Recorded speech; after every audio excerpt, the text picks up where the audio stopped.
Hi friends, அழகே அழகு serial நீ வரப்போகிற எபிசோட்ஸ்க்கான ப்ரோமோ தான் அந்த வீடியோவில் பார்க்க போகிறோம். அடுத்தடுத்த சுவாரஸ்யங்களை தெரிஞ்சுக்க வீடியோவை ஸ்கிப் பண்ணாமல் கடைசி வரைக்கும் பாருங்கள். சுரேஷும் மதியும் வீட்டுக்கு வந்துட்டு இருக்காங்க அப்படிங்கிற விஷயம் தெரிஞ்சதுனால மலர் அவங்களுக்கும் சேர்த்து சமைச்சு வச்சுருந்தாங்க. ப்ளஸ் அவங்க வந்ததுக்கப்புறம் பரிமாறிட்டு அதுக்கப்புறம் போய் படுத்துக்கலாம் அப்படின்னு கிச்சன்லேயே வெயிட் பண்ணிட்டு இருக்காங்க. லக்ஷ்மிக்கு வெந்நி வேணும் அப்படின்னு தூங்கிக்கிட்டு இருப்பாங்களோ மலர் அப்படின்னு நினச்சிக்கிட்டு கதவை தட்டுறாங்க. என்ன சத்தம்னு மலர் எட்டி பார்த்தா தான் தெரியுது. அவங்களோட ரூம் டோரை போய் தட்டிக்கிட்டு இருக்காங்க லக்ஷ்மி. அத்தை, நான் இங்கே இருக்கேன் அப்படின்றாங்க. இந்த நேரத்தில் கிச்சனில் என்ன பண்ணுற, நீ போய் தூங்கலையா அப்படின்னு. எப்படியோ இப்போ எழுப்பியிருப்பீங்கல்ல அப்படின்னு கேட்குறாங்க. என்ன நக்கலா அப்படின்னு. இல்லாத இப்போ ஏதோ கேட்கறதுக்காக தானே எழுப்புறதுக்காக டோர் தட்டிக்கிட்டு இருக்கீங்க அப்படின்னு. அதுவும் சரிதான், எனக்கு கொஞ்சம் வெந்நி வேணும், போட்டுத்தாங்க அப்படின்னு கேட்குறாங்க. சரிங்க அத்தை அப்படின்ட்டு. வெந்நி கூட போட்டுக்க தெரியாது, ஆனால் ஊரில் இல்லாத பேச்செல்லாம் பேச வேண்டியது அப்படின்னு உள்ளுக்குள்ளே திட்டிக்கிட்டே போயிட்டு தண்ணி போட்டுட்டு இருக்காங்க. அது வெந்நி போட்டுட்டு இருக்காங்க. அப்போது நம்ம லக்ஷ்மி இருந்துட்டு பக்கத்தில் போய் நின்று, ஆமாம் நீ ஏன் தூங்காமல் இன்னமும் வெயிட் பண்ணிட்டு இருக்கிற, பாக்யராஜ் எங்கேயாவது வெளியில் போயிருக்கானா என்ன அப்படின்னு. அதெல்லாம் ஒன்றும் இல்லை, அவரும் பாப்பாவும் தூங்கிட்டாங்க அப்படின்னு சொல்கிறாங்க. வேற எதுக்காக வெயிட் பண்ணிட்டு இருக்க, போய் தூங்க வேண்டியதானே அப்படின்னு. இல்லை, சுரேஷும் மதியம் வராங்கன்னு சொன்னீங்க, அவங்களுக்கும் சேர்த்து தான் சமைச்சு வச்சுருக்கேன், அவங்க வந்ததுக்கப்புறம் சாப்பாடு பரிமாறிட்டு அதுக்கப்புறம் போய் படுத்துக்கலான்னு அப்படின்றாங்க. அவள் உன்னை எவ்வளோ அசிங்கப்படுத்தினாலும் நீ திருந்தவே மாட்டியா அப்படின்னு கேட்குறாங்க.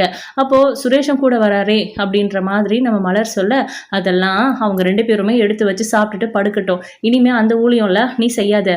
நீ அவளை வேலை வாங்குவேன்னு பார்த்தா அவளுக்கு வேலை செஞ்சு கொடுக்கறதுலையே இருக்க. அவ்வளோ கேவலமாக உன்னை திட்டுறா, எல்லாரும் முன்னாடியும் அசிங்கப்படுத்தினா, அப்போ கூட ஒரு சாரி கேட்கல உன்கிட்ட. இவ்வளோ நடந்ததுக்கு அப்புறமும் கூட அவளை என்னமோ கூட பிறந்த தங்கச்சியை பார்த்துக்கிற மாதிரி பார்த்துக்கிற. என்ன அவள் என்ன ஸ்ருதின்னு நினச்சிட்டு இருக்கியா? நீ என்ன சொன்னாலும் அண்ணி அண்ணின்னு உன் கூட வர மாதிரி அவள் வருவாளா அப்படின்றாங்க. ஒரு நாளாவது உன்னை அக்கானை கூப்பிட்டுருப்பாளா? இந்த வீட்டோட மூத்த மருமகங்கிற மரியாதை அவளுக்கு இருக்கானே, மற்ற எல்லாருக்கும் இருக்காத்த அப்படின்னு கேட்குறாங்க. என்ன சொன்ன அப்படின்னு. இல்லாத்த, இந்த வீட்டோட நான் மூத்த மருமகன்னு சொல்கிறீங்க, எனக்கு என்ன மரியாதை இருக்குது இந்த வீட்டில்? நீங்கள் எல்லாரும் என்னை எப்படி மதிக்கிறீங்களோ அப்படி தானே அவளும் மதிக்குவா. எனக்கு என்னமோ மதி பேசினதில் எதுவும் தப்பாக தெரியல அப்படின்றாங்க. என்ன மலர் பேசுகிற நீ அப்படின்னு கேட்குறாங்க. ஆமாத்த, நான் சொல்கிறேன், லாஜிக் கரெக்டாக இருக்கும் பாருங்க. இந்த வீட்டுக்கு புதுசாக வந்தவ மதி, அவள் என்கிட்ட நல்ல விதமாக தான் பழகிக்கிட்டு பேசிக்கிட்டு இருந்தா ஆரம்பத்தில். ஆனால் இந்த வீட்டில் எனக்கு எல்லாரும் என்ன மரியாதை கொடுக்குறாங்க அப்படிங்கிறத அவளும் பார்த்துட்டு தானே இருக்கா. அப்படி இருக்கும்போது அவள் திடீர்னு என்கிட்ட இப்படி பேசினா அப்படின்னா அதுக்கு காரணம் நானும் அவளோ கிடையாது.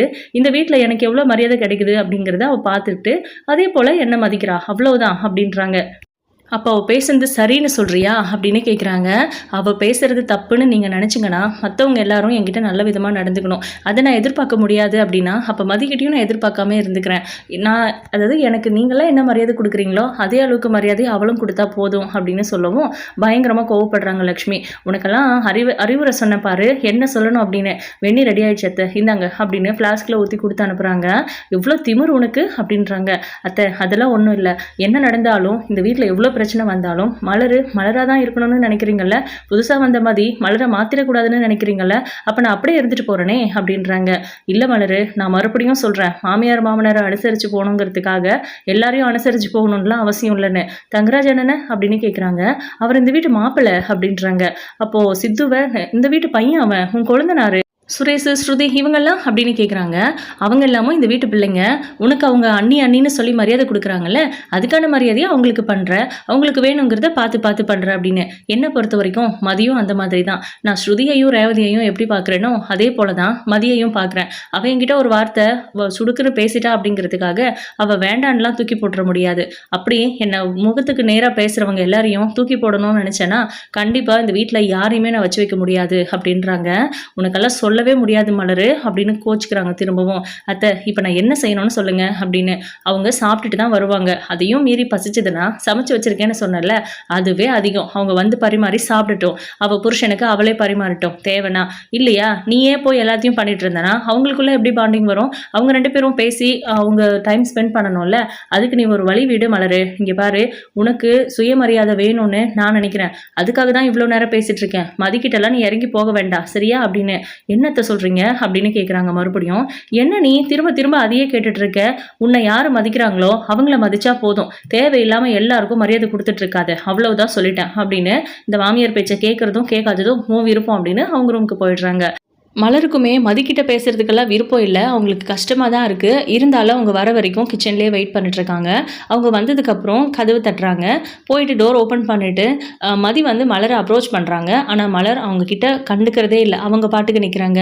வா சுரேஷ், லேட் ஆகிடுச்சு அப்படின்னு கேட்குறாங்க. ஆமாம் நீ அங்கே சாப்பிட்டுட்டு கிளம்ப லேட் ஆகிடுச்சுன்னு. சாப்பிட்டுட்டிங்களா நீங்கள், பசிக்கலையா அப்படின்னு. சாப்பிட்டுட்டா எப்படிங்க பசிக்கும் அப்படின்னு நம்ம சுரேஷ் கிண்டலாக கேட்கவும், சரிடா நீ போய் படுத்துக்கோ அப்படின்னு சொல்லி டோரை க்ளோஸ் பண்ணிவிட்டு அவங்க பாட்டுக்கு கிச்சனில் எல்லாத்தையும் பார்த்து செக் பண்ணிவிட்டு லைட்லாம் ஆஃப் பண்ணிவிட்டு போயிடுறாங்க ரூமுக்கு. ஒரு வார்த்தை கூட பேசலை நம்மக்கிட்ட. இன்னமும் கோவமாக தான் இருக்காங்களோ அப்படிங்கிற மாதிரி மதி யோசிச்சுட்ருக்காங்க. இப்போ ரூமில் போய் ஒரு மாதிரி சோகமாக உட்காடுறாங்க. என்ன வெளியெல்லாம் வரும்போது நார்மலாக தான் இருந்த, வீட்டுக்குள்ளே வந்த உடனே டல் ஆகிட்ட அப்படின்னு சுரேஷ் கேட்குறாரு. அவ்வளோ நோட் பண்ணிங்களா நீங்கள் அப்படின்றாங்க மதி. எல்லாம் நோட் பண்ணேன்னா ஏன் டல் ஆகிட்ட அப்படின்னு கேட்குறாங்க. ஒருவேளை நான் தெரியாமல் தான் கேட்குறேன், இந்த வீட்டுக்கு வந்து இத்தனை நாள் ஆகியும் இந்த வீட்டில் இருக்கிறவங்கள யாரையும் உனக்கு பிடிக்கலையா, செட் ஆகலையா அப்படின்னு கேட்குறாங்க. இந்த வீட்டில் செட்டான ஒரே ஒருத்தவங்க உங்கள் அண்ணி தான். அவங்களே இப்போ என் கூட பேசுகிறதில்ல, அதான் எனக்கு ஒரு மாதிரி கஷ்டமாக இருக்குது அப்படின்னு சொல்கிறாங்க. நீ பேசின வார்த்தை அப்படி அப்படின்றாங்க. நான் என்ன பேசினேன் அப்படின்றாங்க மதி. நீ என்ன பேசினேன்னு நீயே யோசிச்சு பாரு, அண்ணியெல்லாம் யாரும் அந்த மாதிரி பேசவே மாட்டாங்க அப்படின்றாங்க. கொஞ்சம் நேரம் யோசிக்கிறாங்க. யோசிச்சு பார்த்தா உங்களுக்கு, அதாவது எனக்கு தான் சுயமரியாதை வேணும், நீங்கள் சுயமரியாதை இல்லாத இருக்கிற மாதிரி என்னால் இருக்க முடியாது அப்படின்னு சொன்னாங்க இல்லையா, அந்த விஷயம் ஞாபகத்துக்கு வருது. ஆமாம்ல, நான் அவங்கள ரொம்ப ஹர்ட் பண்ணியிருக்கேன், அந்த வார்த்தை எப்படி அவங்களுக்கு புரிஞ்சிருக்குன்னு என்னால் புரிஞ்சுக்க முடியுது அப்படின்னு சொல்லிட்டு. ஆனால் நீங்கள் சொன்னது ஒன்றும் கரெக்டு கிடையாது அப்படின்றாங்க மதி. ஆரம்பிச்சிட்டாடா அப்படின்னு சுரேஷ் இருந்துட்டு எதை சொல்கிற அப்படின்னு கேட்குறாங்க. இல்லை உங்கள் அண்ணியை யாரும் எதுவும் தேவையில்லாமல் பேச மாட்டாங்க அப்படின்னு சொன்னீங்கல்ல, அதிகமாக இந்த வீட்டில் இருக்கிறவங்க எல்லாருமே உங்கள் அண்ணியை தேவையில்லாமல் தான் பேசுகிறாங்க, கோதா குறுகி உங்கள் மாமா கூட அப்படின்னு சொல்கிறாங்க. எனக்கு தெரிஞ்சு உங்கள் அண்ணிக்கு மரியாதை கொடுக்கறது அப்படின்னு பார்த்தா அந்த குழந்தை, அவங்களோட ஹஸ்பண்டு, அப்புறம் ரேவதி, அவ்வளோதான் அப்படின்றாங்க. இதெல்லாம் கேட்கும்போது சுரேஷ்க்கு கோபம் வருது. அப்போ எனக்கெல்லாம் என் அண்ணி மேலே மரியாதை இல்லைன்னு சொல்கிறியான்னு. மரியாதை இருந்தால் எப்படி நடந்துக்குவாங்கன்னு தெரியுமா? உங்கள் அம்மாவுக்கு அன்னைக்கு என்ன நடந்துச்சுன்னே தெரியாமல் உங்கள் பாட்டுக்கு சப்போர்ட் பண்ணீங்களே, அந்த மாதிரி கண்மூடித்தனமாக என்னைக்காவது உங்கள் அன்னைக்கு சப்போர்ட் பண்ணியிருக்கீங்களா? சப்போர்ட் பண்ணியிருந்தீங்கன்னா அவங்கள உங்களுக்கு பிடிக்குதுன்னு நான் ஒத்துட்டு இருந்திருப்பேன் அப்படின்றாங்க. எதோட லிங்க் பண்ணுற, அவங்க அம்மா அவங்க அண்ணியுமே அம்மாவுக்கு ஈக்குவல்னு சொல்லுவாங்கல்ல அப்படின்றாங்க. இப்போ சண்டை பிடிக்கணுன்னே பேசிகிட்டு இருக்கியா அப்படின்னு. சேச்சே, நீங்கள் அப்படி நினச்சிக்காதீங்க. நான் நீங்கள் கேட்குற கேள்விக்கு சடனாக பதில் சொல்கிறேன்ல, அதனால உங்களுக்கு நான் திரும்ப திரும்ப உங்கள் கூட எதிர்த்து பேசுகிற மாதிரி தோணுது. அப்படியெல்லாம் எதுவுமே இல்லை, என்னோட சுபாவமே இப்படி தான். இதை நீங்கள் புரிஞ்சுக்கிட்டிங்கன்னா சாதாரணமாக நமக்குள்ளே சண்டை வராது அப்படின்றாங்க. அப்போ கூட நான் தான் புரிஞ்சுக்கணும், நீ புரிஞ்சுக்க மாட்டே அப்படி தானே அப்படின்றாங்க.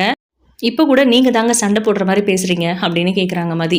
சரி நம்ம விஷயத்த விடு, அன்னைக்கு நான் மரியாதை கொடுக்கறது இல்லைன்னு சொல்ல வரியா அப்படின்னு கேட்குறாங்க சுரேஷ். இல்லை அப்படி இல்லை, உங்களுக்கு பிடிக்குது தான், நீங்கள் அவங்களுக்கு மரியாதைலாம் கொடுக்குறீங்க. பட் அவங்க இந்த வீட்டில் எல்லாருக்கிட்டையும் அவமானப்பட்டு நிற்கிறாங்க. முக்கியமாக உங்கள் மாமா, உங்கள் அம்மா, அப்பா 3 பேருமே அவங்கள ரொம்ப அவமானப்படுத்துகிறாங்க.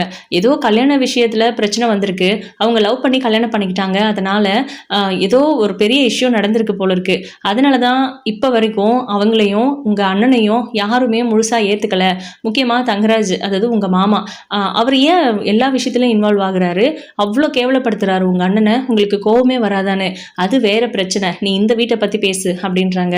இந்த வீடுன்னு எடுத்துக்கிட்டா தங்கராஜ் அப்படிங்கிற ஒரு கேரக்டர் இல்லாமல் எதையும் பேச முடியாது போல இருக்கே அப்படின்றாங்க மதி. இல்லை நீ வேணும்னே வம்பு தான் இழுக்கிற, எது சொல்ல வந்தியோ டைரெக்டாக சொல்லலை அப்படின்றாரு. இல்லைங்க, அதுக்கே நான் டைரெக்டாகவே சொல்லிடுறேன். உங்கள் அண்ணி இந்த வீட்டில் இருக்கிற எல்லாருக்காகவும் பார்த்து பார்த்து பண்ணுறாங்க. திடீர்னு ஒரு கெஸ்ட் வந்துட்டு அவங்களுக்கு இதை பண்ணுன்னு சொன்னாலும் முகம் சுளிக்காமல் செஞ்சு கொடுக்குறாங்க. வீட்டை நீட்டாக வச்சுக்கிறாங்க, எல்லாருக்கும் தேவையானதை பார்த்து பார்த்து பண்ணுறாங்க. ஆனாலும் ஏன் அவங்கள இந்த வீட்டில் வேலைக்காரி மாதிரி நடத்துகிறாங்க? வேலைக்காரி தான் இந்த மாதிரி எல்லா வேலைகளையும் செஞ்சதுக்கு அப்புறமும் கூட திட்டு வாங்குவாங்க. அதில் ஏதாவது ஒரு கரையை கண்டுபிடிச்சி திட்டுவாங்க. ஏன்னா சம்பளம் கொடுக்கும்போது அவங்க கூட குறைய கேட்டக்கூடாதுங்கிறதுக்காக. ஆனால் யோசிச்சு பாருங்களேன், உங்கள் அன்னிக்கு நீங்கள் சம்பளமும் கொடுக்கறதில்ல, அவங்கள அவமானப்படுத்துறதையும் நிறுத்துறதில்ல. ஆளாளுக்கு ஏதாவது ஒன்று பேசிக்கிட்டே இருக்காங்க. யாராக இருந்தாலும், நீங்களாக இருந்தாலும் நானாக இருந்தாலும் வலிங்கிறது ஒன்று தான், அது சமம். எனக்குமே எங்கள் அப்பா அம்மாவை பற்றி பேசினா கோவம் வரும். அதே மாதிரி தானே உங்களுக்கு கோவம் வந்துச்சு. ஏன் உங்கள் அன்னிக்கு கோவம் வந்தால் மட்டும் தப்பா? சரியோ தப்போ, அவங்க அம்மாவை பற்றி பேசுகிறதுக்கு இந்த வீட்டில் யாருக்கும் ரைட்ஸ் இல்லை. அந்த மாதிரி கூட நீங்கள் எல்லாருமே பேசிட்டு தான் இருக்கீங்க. அது கூட அவங்க யாருமே எப்போவுமே ஒரு நாள் கூட அவங்களுக்கு சப்போர்ட் பண்ணி பேசுகிறதே கிடையாது. அவங்க ஹஸ்பண்ட் கூட பேச மாட்டேங்கிறாரு அப்படின்லாம் சொல்கிறாங்க. இது தேவையில்லாத டாப்பிக்கு, தயவு செஞ்சு என்னை விட்டுடு, உனக்கு இதெல்லாம் புரியாது. போக போக நீ அவங்க கூட மிங்கிள் டயலாகு உனக்கு புரியும் அப்படின்னு சொல்லி சுரேஷ் அந்த பக்கமாக திரும்பி படுத்துக்கிறாரு. நான் தான் தெளிவாக கேட்கலையோ அப்படின்னு மதி யோசிக்கிறாங்க. அடுத்த நாள் காலையில் நம்ம மதி சாக்கிங் போகாமல் கிச்சனுக்கு போய் மலர் என்ன பண்ணுறாங்கன்னு பார்த்தா அவங்க ஆல்மோஸ்ட் பாதி சமையல் முடிச்சிருக்காங்க, அந்த வேலையெல்லாம் முடிச்சிருக்காங்க. இன்னும் குக் பண்ணுறது மட்டும்தான், கட் பண்ணுறது துருவுறது எல்லாமே பண்ணி வச்சுட்டாங்க. என்ன பண்ணுறீங்க அப்படின்னு கேட்குறாங்க. திரும்பி பார்த்துட்டு பேசலாமா வேணாவா அப்படின்னு மலர் ஒரு செகண்ட் கூட யோசிக்காமல் சமையல் பண்ணிகிட்ருக்கேன் அப்படின்னு சொல்கிறாங்க. அப்பாடா ஒரு வழியாக கோவம் போயிடுச்சு போல இருக்குது, என்கிட்ட பேசிட்டாங்க அப்படின்னு மதி சந்தோஷப்படுறாங்க. பக்கத்தில் போய் நின்று நான் ஏதாவது ஹெல்ப் பண்ணணுமா அப்படின்னு கேட்குறாங்க. வீட்டில் ஏதாவது வேலை செய்யணுமா வேணாவா அப்படிங்கிறதெல்லாம் அத்தை கிட்ட கேட்டு தெரிஞ்சுக்கோங்க அப்படின்றாங்க. அது என்ன வாங்க போங்கன்னு பேசுகிறீங்க அப்படின்னு. அதுதான் நல்லதும் கூட, உங்களுக்கு தான் சுயமரியாதைன்னு ரொம்ப முக்கியமாச்சே அப்படின்னவும், நீங்கள் அதை இன்னும் மறக்கலையா, நான் ஏதோ தெரியாமல் தாங்க பேசிட்டேன் சாரிங்கன்னு, என்னை பற்றின நினப்பு உனக்கு அப்படி தான் இருக்குது அதனால் பேசியிருக்கிறேன், பரவாயில்ல நான் மெயின்டைன் பண்ணிக்கிறேன் அப்படின்றாங்க. ஐயோ எல்லாரும் மாதிரி என்னை கம்பேர் பண்ணாதீங்க, நான் அந்த மாதிரிலாம் இல்லைன்னு, பரவாயில்லை இருக்கட்டும் மதி அப்படின்றாங்க. ப்ளீஸுங்க நான் உங்ககிட்ட சாரி கேட்டுக்கிறேன், இனிமேல் அந்த மாதிரி நடந்துக்க மாட்டேன், உங்களை எப்போவுமே ஹர்ட் பண்ண மாட்டேன், ப்ளீஸ் ப்ளீஸ் ப்ளீஸ்னு கெஞ்சுறாங்க. அதனால மலரும் சிரிச்சிடுறாங்க. என்னை ரொம்ப ஈஸியாக எல்லாருமே ஏமாத்திடுறாங்கன்னு தானே நினைக்கிறேன், அதுக்கெல்லாம் என்ன பண்ணணும், நான் உன்ன மாதிரி இருக்கணும்னா என்ன பண்ணணும்னு, நீங்கள் இப்படி இருந்துமே எவ்வளோ கஷ்டப்படுறீங்க, உங்களை மாதிரி நான் ஆயிடக்கூடாதுன்னு நினைக்கிறேன், மற்றபடி நான் உங்களை சீப்பாலாம் நினைக்கலைங்க, உங்களை மாதிரி பொறுமையாக இருக்கிறதுக்கெல்லாம் ரொம்ப ரொம்ப ட்ரைனிங் வேணும், ரொம்ப கஷ்டம், நீங்கள் ஏன் இப்படி இருக்கீங்கன்னு எனக்கு தெரியல, நானே உங்களை மாற்றணும்னு நினச்சிட்டு இருக்கேன் அப்படின்றாங்க. மலர் வந்து லைட்டாக சிரிச்சுட்டு அவங்க பாட்டுக்கு வேலையை பார்க்குறாங்க. சரி நான் உங்களுக்கு என்ன ஹெல்ப் பண்ணணும் அப்படின்னு கேட்குறாங்க. ஒன்றும் தேவையில்லை, ஜாகிங் போகலையா நீ அப்படின்றாங்க. இல்லை நான் போகலை அப்படின்னு சொல்லிடுறாங்க. இல்லை நீ போ நான் பார்த்துக்கிறேன், நீ எப்போவுமே மாறிடாத, நீ நீயாவே இரு, எனக்காகலாம் நீ உன்னை மாற்றிக்காத அப்படின்றாங்க. என்ன இருந்தாலும் தாய் வீடும் புகுந்த வீடும் ஒரே மாதிரி இருக்காதுங்கிறத ரொம்ப ஈஸியாகவே நான் தெரிஞ்சுக்கிட்டேன், அதுவும் ரொம்ப ஷார்ட் பீரியடில். ஸோ நான் சில விஷயங்களெல்லாம் சேஞ்ச் பண்ணி தான் ஆகணும், என்னோடய ஆட்டிடியூடு எனக்கு பிடிச்சதை தான் நான் பண்ணுவேன் அப்படிங்கிறதெல்லாம் பண்ணிட்டு இருந்தோம் அப்படின்னா கண்டிப்பாக அது தப்பாக தான் போய் முடியும். என்னால் எவ்வளோ பேருக்கு பாதிப்பு, எங்கள் அப்பா அம்மாவும் அவமானப்பட்டுட்டு போனாங்க, எவ்வளோ நல்லவங்க நீங்கள், நான் அந்த வீட்டுக்கு வந்ததுலேருந்து என்னை ரொம்ப கம்ஃபர்ட்டாக பார்த்துக்கிறீங்க, கூட பிறந்த தங்கச்சி மாதிரி பார்த்துக்கிறீங்க, நான் என் தங்கச்சி எப்படி பார்த்துப்பேனோ அந்த மாதிரி நீங்கள் என்னை பார்த்துக்கிட்டீங்க, ஆனால் உங்களையே நான் ஹர்ட் பண்ணியிருக்கேன், அந்த கோவம் எந்த அளவுக்கு கொண்டு போய் விட்டுருக்கேன் அப்படிங்கிறத நான் உணர்ந்துட்டேன், இனிமே எதுக்குமே ரியாக்ட் பண்ண போகிறதில்ல, நடக்கிறது நடக்கட்டும், என்னை ரொம்ப அஃபெக்ட் பண்ணுற மாதிரி விஷயத்துக்கு மட்டும் நான் பேசுகிறேன், இப்போதைக்கு நான் பொறுமையாக இருக்கிறது தான் நல்லது, அதனால தான் நான் பொறுமையாக இருக்கணும்னு முடிவு பண்ணியிருக்கேன் அப்படின்லாம் சொல்கிறாங்க. அப்போ நம்ம மலர் இருந்துட்டு மதியை ஹக் பண்ணிக்கிறாங்க. என்ன இருந்தாலும் பெரியவங்க தப்பாகவே ஒரு வார்த்தை சொல்லிட்டா கூட அதை நம்ம தான் புரிஞ்சுக்கணும் அப்படின்றாங்க. இது என்னங்க புதுசாக இருக்குது, எப்போவுமே சின்ன பிள்ளைங்க இல்லை சின்னவங்க ஏதாவது தப்பு பண்ணிட்டாங்க, ஒரு பொய் சொல்லிட்டாங்க, ஏமாற்றிட்டாங்க அப்படின்னா பெரியவங்க அவங்களுக்கு அறிவு சொல்லி அதை ஏற்றுக்கிறதோ இல்லை அதை அனுசரித்து போகிறதோ நான் கேள்விப்பட்டிருக்கேன். அது என்ன பெரியவங்க தப்பு பண்ணாலும் சின்னவங்க வந்து அட்ஜஸ்ட் பண்ணிக்கணும்னு சொல்கிறது, இந்த வீட்டில் தாங்க எல்லாமே வித்தியாசமாக இருக்குது அப்படின்னு, வேணும்னா நம்ம 2 பேருமா சேர்ந்து அதை மாற்றிடலாமா அப்படின்றாங்க மதி. என்ன சொல்கிற மதி அப்படின்னு கேட்குறாங்க. ஆமாம் அப்படின்றாங்க. நம்ம மாற்றிடலாங்க, கொஞ்சம் கொஞ்சமாக சேஞ்ச் பண்ணலாம், ஆனால் நம்ம சேஞ்ச் பண்ணுறோம் நம்ம ட்ரை பண்ணுறோங்கிறத யாருக்குமே காமிச்சிக்க கூடாது அப்படின்னு சொல்கிறாங்க. இதெல்லாம் கேட்டால் பயங்கர ஆச்சரியமாக இருக்குது மலருக்கு. சரி ஓகே அப்படின்னு கமிட் ஆகிடுறாங்க. ஆனால் இதில் எப்படி என்னங்கிறதெல்லாம் டிஸ்கஸ் பண்ணுறதுல லக்ஷ்மி கிச்சனுக்கு வந்துடுறாங்க. லக்ஷ்மி வரும்போது பாக்கியராஜும் கரெக்டாக மலர்கிட்ட பேசுகிறதுக்காக வந்தால், நைட்டு பாக்கியராஜ் தூங்கினதுக்கப்புறம் போனாங்க, அவர் எந்திரிக்கிறதுக்கு முன்னாடியே மலர் வெளியே வந்துட்டாங்க. ரொம்ப மிஸ் பண்ணுற மாதிரி ஃபீல் ஆகுது அவருக்கு, அதனால் வெளியே கிச்சனில் வந்து பேசலான்னு வந்தால் அங்கே லக்ஷ்மி இருக்கிறத பார்த்துட்டு அப்படியே போய் சோஃபாவில் உட்காந்துக்கிறாரு. மலரு அப்படின்னு கூப்பிடுறாரு. பாக்கியராஜ் எந்திரிச்சிட்டான் போல இருக்கு, காஃபி எடுத்துகிட்டு போய் கொடு, என்ன எங்கள் கிச்சனில் நின்று அரட்டை, நீ என்ன பண்ணிட்டு இருக்க காலையிலேருந்து அப்படின்னு கேட்குறாங்க. இல்லை நான் கொஞ்ச நேரத்துக்கு முன்னாடி தான் எந்திரிச்சு வந்தேன் அப்படின்னு. ஆக்சுவலாக இந்த வீட்டில் மலர் என்ன டைமுக்கு எந்திரிக்கிறாளோ அதே டைமுக்கு நீ எந்திரிக்கணும் அப்படின்லாம் சொல்லி ரூல்ஸ் போடுறாங்க. இதெல்லாம் வந்து சுத்தமாக பிடிக்கல மதிக்கு, இருந்தாலும் சரி அப்படின்னு தலையாட்டுறாங்க. ஒன்றும் பிரச்சனை இல்லை உனக்கு, ஏதாவது இதுக்கும் சண்டை போட போறியா இல்லை போலீஸ் ஸ்டேஷனுக்கு போவியா, இந்த குடும்பமே உன்னால தான் அசிங்கப்பட்டு நின்னாங்க அப்படின்லாம் சொல்லிட்டு இருக்காங்க. அத்தை எதுக்கு பழசெல்லாம் பேசிக்கிட்டு விடுங்க அப்படின்றாங்க. சரி ஓகே அப்படின்னு அந்த விஷயத்தை அப்படியே விட்டுடுறாங்க. இப்போது மதி இன்றைக்கி நான் லீவ் போட்டுடுறேன் அப்படின்னு சொன்னாங்க. ஏன் அப்படின்னு கேட்டால், தெரியல இன்றைக்கி எனக்கு லீவ் போட்டுட்டு உங்கள் கூட இருக்கணும் போல இருக்குது அப்படின்னு சொல்கிறாங்க. சரி ஓகே அப்படின்ட்டு இப்போது இவங்க எல்லாருமே அவங்கவுங்க வேலைக்கு போகிறவங்க அப்படி இப்படின்ட்டு கிளம்பிடுறாங்க. சாப்பிட்டு முடிச்சுட்டு லஞ்ச் கட்டிக்கிட்டு சுரேஷ் மட்டும் கிளம்பும்போது எல்லாருக்கிட்டையும் போயிட்டு வரேன்னு சொல்கிறாரு. இது என்ன புதுசாக இருக்குது அப்படிங்கிற மாதிரி எல்லாரும் யோசிச்சா மதியை திரும்பி பார்த்து மதி போயிட்டு வரேன் அப்படின்றாங்க. ஓ பொண்டாட்டிக்கு சொல்கிறதுக்கு தான் எல்லாருக்கும் போயிட்டு வரேன்னு சொல்லிட்டு இருக்கானா இவன் அப்படிங்கிற மாதிரி நம்ம லக்ஷ்மி வந்து மனசுக்குள்ளே யோசிச்சுட்டு இருக்காங்க. சுரேஷ் சுரேஷ் கிளம்புனதுக்கு அப்புறம் பின்னாடியே ஓடி போய் அவங்க வண்டி கிட்ட நின்று பேசுறாங்க. இதனடா புது பழக்கம், பொண்டாட்டிக்கு போயிட்டு வரேன்னு சொல்ற, அவ உன்னை மதிக்க மாட்டா, நீ மட்டும் மதிக்குவியா அப்படின்னு. மாமா என்கிட்ட ஒரு விஷயம் சொன்னாங்க, அதுதான் நான் ட்ரை பண்ணிட்டு இருக்கேன். தயவு செஞ்சு கொஞ்ச நாளைக்கு மதி விஷயத்துல எல்லாரும் பொறுமையா இருங்க. அவ நம்ம வீட்டில் இருக்கிற எல்லாரையும் அடாப்ட் பண்ணிக்கிட்டு அவ இங்கேயே நல்லா பழகணும், அதுக்காக மட்டும்தான் நான் ட்ரை பண்ணிட்டு இருக்கேன். தயவு செஞ்சு ஒரு பெரிய பிரச்சனையை உருவாக்கி விட்டுறாதீங்கம்மா. அவ ஏதாவது தப்பு பண்ணாலும் என்கிட்ட சொல்லுங்க, நான் கேட்டுக்கிறேன். இப்போதைக்கு எதுவுமே அவகிட்ட நீங்க பேசக்கூடாது. அப்படி பேசி ஏதாவது பிரச்சனை ஆச்சுன்னா அவ போலீஸ் ஸ்டேஷன் போவா, என் வேலை போகும். அதுக்கு மேல உங்க விருப்பம்னு சொல்லிட்டு சுரேஷ் போயிடுறாரு. இப்போ என்ன சொல்லிட்டு போறான், அவன் பொண்டாட்டி எதுவும் கேள்வி கேட்கக்கூடாது நான் சொல்லிட்டு போறான். ஒரு நாள் கூட பாக்கியராஜ் இப்படி பேசியிருக்க மாட்டான் அப்படின்னு சொல்லி அவங்க பாட்டுக்கு புலம்புறாங்க. இப்போ கிச்சனுக்கு போனா அங்க மலரும் மதியும் பேசிட்டு இருக்காங்க. மலர் வந்து அவங்க தம்பிக்கு பொண்ணு பார்த்துருக்கிற விஷயத்தையும் சீக்கிரமாவே நான் பொண்ணு பார்க்குற ஃபங்க்ஷனுக்கு போக வேண்டியிருக்கும் அப்படிங்கிற மாதிரிலாம் பேசிட்டு இருக்காங்க. அதெல்லாம் ஒன்றும் போக தேவையில்லை, கல்யாணத்துக்கு மட்டும் போனா போதும்னு. எங்க வீட்டில் இருக்கிறது நான் மட்டும்தான். எங்க தம்பிக்கு கல்யாணம்னு போது நான் போலனா எப்படி? எங்க அம்மா எதையும் ஒன்று நின்று பண்ண மாட்டாங்க. நானும் என் புருஷனும் போனாதான் அங்க எல்லா நல்ல காரியங்களையும் செய்ய முடியும். எல்லாம் தெரிஞ்சிருந்து ஏன் இப்படி பேசுறீங்க அப்படின்றாங்க. இப்போ மதி இருந்துட்டு அதானே அப்படின்றாங்க. உன்னை யாராவது பேச சொன்னாங்களா? நான் உன் பேச்சுக்கு வந்தேனா? என்னமோ உன் புருஷன் மதிக்கிட்ட எதுவும் பேசாதீங்க, அவ தேவையில்லாம கோவப்படுவா, அவகிட்ட நீங்க தேவையில்லாம பேசி பிரச்சனையை வளர்க்காதீங்கன்னு சொல்லிட்டு போறான். அப்படி என்ன பிரச்சனையை வளர்த்தேன்னு? ஓ, அந்த கோவம் தான் இங்க தெரிக்குதா அப்படிங்கிற மாதிரி மதி மனசுக்குள்ள யோசிச்சுட்டு இருக்காங்க. இப்ப மலர் இருந்துட்டு அதை விடுங்க, இப்போ நீங்க என்ன சொன்னீங்க, என் தம்பியோட கல்யாணத்துக்கு மட்டும் போனா போதும், சின்ன சின்ன விஷயங்களுக்கு ஃபங்க்ஷனுக்கெல்லாம் போக வேண்டாம்னு சொல்றீங்களா? சாரி அத்தை, இதை மட்டும் என்னால கேட்க முடியாது. என் தம்பிக்கு என்ன விட்டா யார் இருக்காங்க? நானும் என் புருஷனும் எல்லாத்துக்கும் முன்னாடி போய் நின்னாகணும். எங்க அப்பா இல்லாததுனாலதான் என் புருஷன் தான் எல்லாத்தையும் பார்த்து பார்த்து பண்ணணும். அதனால நீங்க இதுல ரெஸ்ட்ரிக்ஷன் பண்ணாலுமே நான் கேட்க போறதில்ல அப்படின்றாங்க. என்ன இவ்வளவு வாய் பேசுற, வந்த உடனே சொல்லிவிட்டாளா உனக்கு அப்படின்றாங்க. நான் எதுவும் சொல்லிவிடல, அவங்க கரெக்டா தான் பேசுறாங்க. தயவு செஞ்சு அதை புரிஞ்சுக்க ட்ரை பண்ணுங்க. அவங்க வீட்டுல யாருமே இல்ல, அவங்க அம்மாவும் இவங்களும் மட்டும்தான் இருக்காங்க. உங்க பிள்ளையும் சேர்ந்து போய் இந்த ஃபங்க்ஷனை நல்லபடியா நடத்தி கொடுத்துட்டு வர்றதுதான் முறையா இருக்கும். ஏன் பொண்ணு பார்க்க போற இடத்துல அக்காவும் மாமாவும் வரலையான்னு கேட்க மாட்டாங்களா அப்படின்லாம் கேட்குறாங்க மதி. உன் வேலையை பாரு, நான் உங்ககிட்ட பேசலன்னு சொல்லிட்டேன் அப்படின்னு லக்ஷ்மி எரிஞ்சு விழுறாங்க. இங்க பாரு மலரு, நீ ஆனாவுனா பொண்ணு பார்க்க போற, அந்த ஃபங்க்ஷனு இந்த ஃபங்க்ஷனு சொல்லி சின்ன சின்ன விஷயத்துக்கெல்லாம் போயிட்டு இருந்தீங்கன்னா வீட்டை யார் பார்த்துக்கிறது அப்படின்றாங்க. அதான் இன்னொரு மருமக இருக்காங்கல்ல, அவங்கள ட்ரெயின் பண்ணுங்க. என்ன எப்படி மாத்துனீங்களோ அதே மாதிரி நானும் ஒரு காலத்துல சுயமரியாதையோட இருந்தவதான். இந்த வீட்டுக்கு வந்ததுக்கு அப்புறம் இங்க இப்படிதான் இருக்கணும்னு மாறிச்சேனே தவிர நீங்க நினைக்கிற மாதிரி மதி நினைக்கிற மாதிரி நான் சுயமரியாதை இல்லாதவெல்லாம் ஒண்ணு கிடையாதுன்னு. ஐயோ சாரிங்க, அதான் நான் சாரி கேட்டுட்டேன்ல அப்படின்றாங்க. அப்படியே கொஞ்சாத அப்படின்றாங்க. நான் அவங்க கிட்ட பேசிட்டு இருக்கேன், உங்க பேச்சுக்கு வந்தேனா அப்படின்னு மதி கேட்கவும் லக்ஷ்மிக்கு ஒரு மாதிரி அசிங்கமா இருக்கு.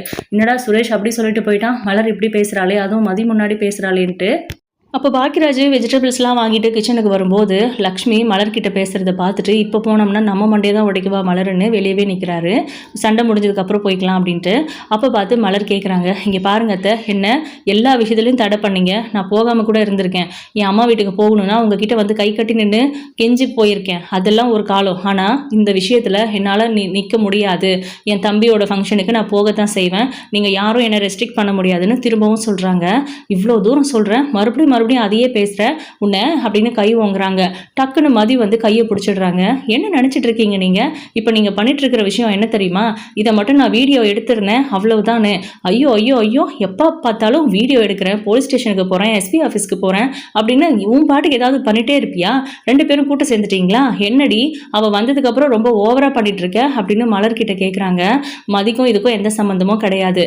நீங்க இல்ல, மாமா இல்ல, யாரு சொன்னாலும் நான் கேட்க மாட்டேன். என் தம்பியோட ஃபங்க்ஷனுக்கு நான் போக தான் செய்வேன் அப்படின்னவும் நம்ம தங்குற பாக்கியராஜ் அங்கே போயிடுறாரு. என்னம்மா இங்க என்ன பிரச்சனை அப்படின்னு. வாடா வா, என்ன நடந்துச்சு தெரியுமா, இவ அடிக்கிறதுக்கு கை ஓங்கனா அப்படின்றாங்க. உடனே பயங்கர அதிர்ச்சி ஆகுறாங்க இவங்க எல்லாருமே. இத்தனை நாள் இல்லாமல் இன்னைக்கு என்கிட்ட எதிர்த்து பேசுகிறா, அடிக்கிறதுக்கு கை ஓங்குறா அப்படிங்கிற மாதிரிலாம் சொல்லவும் பாக்கியராஜும் அங்கே நின்று பார்த்துட்டு தானே இருந்தார். அதனால் மதி விஷயத்துலையும் இப்படி தான் ஏதாவது நடந்திருக்கும் அப்படிங்கிற மாதிரி பாக்கியராஜ் புரிஞ்சுக்கிறாரு. அப்போ மதி சொல்கிறாங்க, நான் எதுவுமே பேசாமல் நான் அதை பேசினேன் இதை பேசினேன்னு எல்லாரும் முன்னாடியும் விஷயத்தை பெருசு பண்ணி அவ்வளோ பெரிய பிரச்சனை ஆயிடுச்சு. இப்போது உங்கள் அதாவது மலர்கிட்ட இந்த மாதிரி பண்ணிட்டு இருக்கிறாங்க இல்லையா, அதனால் இவங்ககிட்ட இப்படி பேசிட்டு இருக்கீங்க. ஒருவேளை இந்த விஷயத்தையும் நீங்கள் பெருசு பண்ணி அவங்களும் போலீஸ் ஸ்டேஷனுக்கு போகிற மாதிரி ஏதாவது பண்ண போகிறீங்களா? பண்ணுறதெல்லாம் பண்ணிட்டு என்ன போலீஸ் ஸ்டேஷன் போக வச்சுட்டான்னு சொல்றது நல்லாவா இருக்கு நீங்க பண்றது? வீட்டு பெரியவங்க இப்படியா இருப்பாங்க அப்படின்னு மதி வந்து லக்ஷ்மியை கண்டிக்கிறாங்க. லக்ஷ்மிக்கு சுத்தமா பிடிக்கல. என்ன பண்றோன்னு தெரியாம அவங்க பாட்டுக்கு ஒரு பைத்தியம் மாதிரி பண்ணிட்டு இருக்காங்க. பாக்கியராஜ் இருந்துட்டு, நடந்ததெல்லாம் நான் பார்த்துட்டு தான் இருந்தேன். நீங்கள் தான் மலரை அடிக்கிறதுக்கு கை வாங்குனீங்க, அதையும் நான் பார்த்துட்டேன். ஆனால் நான் வந்த உடனே அவள் கை வாங்குறான்னு என்கிட்ட சொல்கிறீங்க. என்னம்மா இதெல்லாம்? உங்கள் மேலே நாங்கள்லாம் எவ்வளோ மரியாதை வச்சுருக்கோம், நீங்கள் இவ்வளோ ரொம்ப சீப்பாக நடந்துக்கிறீங்க அப்படின்னு சொல்லவும் நம்ம லக்ஷ்மிக்கு அவமானமாக போயிடுது. நம்ம மதி வேற லைட்டாக சிரிச்சிடுறாங்களா, அவங்களுக்கு இன்னும் அசிங்கமாக போயிடுச்சு. அவங்க பாட்டுக்கு டோரை க்ளோஸ் பண்ணிக்கிறாங்க அவங்க ரூமுக்கு போயிட்டு. இதுக்கப்புறம் என்ன நடக்க போகுது? ஒருவேளை அவங்க ஏதாவது அசிங்கம் தாங்க முடியாமல் தப்பான முடிவு எடுக்கிறேன்னு சொல்லி ட்ராமா பண்ணி இந்த விஷயத்தையும் பெருசு பண்ணிடுவாங்களா என்னங்கிறதெல்லாம் வெயிட் பண்ணி பார்க்கலாம். உங்களோட கருத்துக்களை கமெண்ட் பண்ணுங்கள். இந்த வீடியோ உங்களுக்கு பிடிச்சிருந்தா லைக் பண்ணுங்கள், ஷேர் பண்ணுங்கள். தேங்க்யூ.